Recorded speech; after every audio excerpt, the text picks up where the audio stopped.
Here's some insights I've learned over the last 20 years of teaching Internal Kungfu and Tai Chi and Qigong. They are practices to do with mastery of mind and body, especially mastery of movement as well. So the first thing that people generally encounter is their limitations. So we're working on obstacles, we're working on limitations. That's all part of it, and it's how we grow.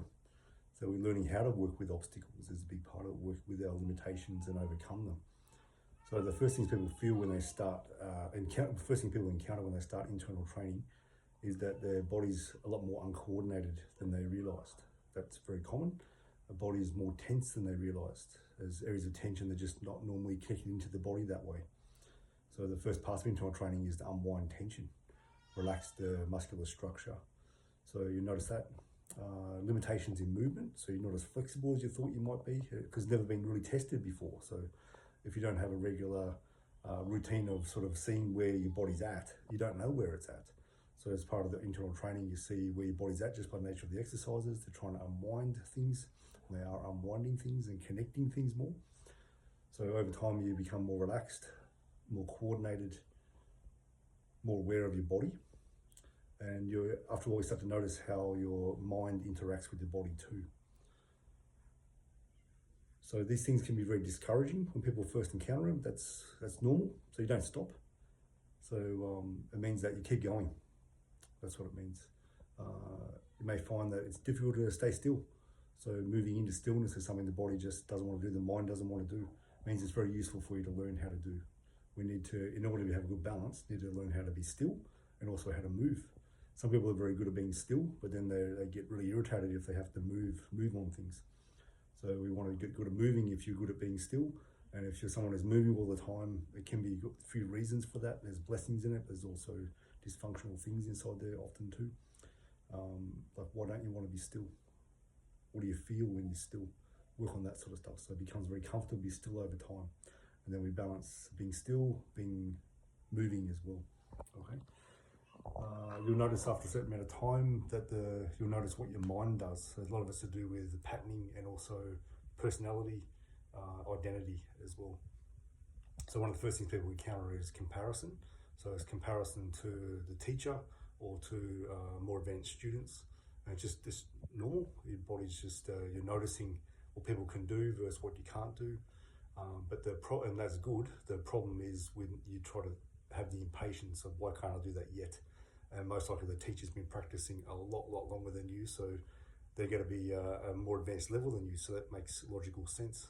So to compare yourself and think that you should better get there tomorrow, that's unrealistic, and that's actually part of the self-sabotage mechanism within most people. It's a reason to give up. That's what the self-sabotage wants that to be. Why can't it be easier? Why can't it be spoon-fed to me? I don't have to do the work, all that sort of stuff. So comparison, maybe you want to give up easy, maybe you're really hard on yourself. So too hard. We want to practice too hard, you're too impatient. So these sort of things, they show up, and they're all there to create a more awareness.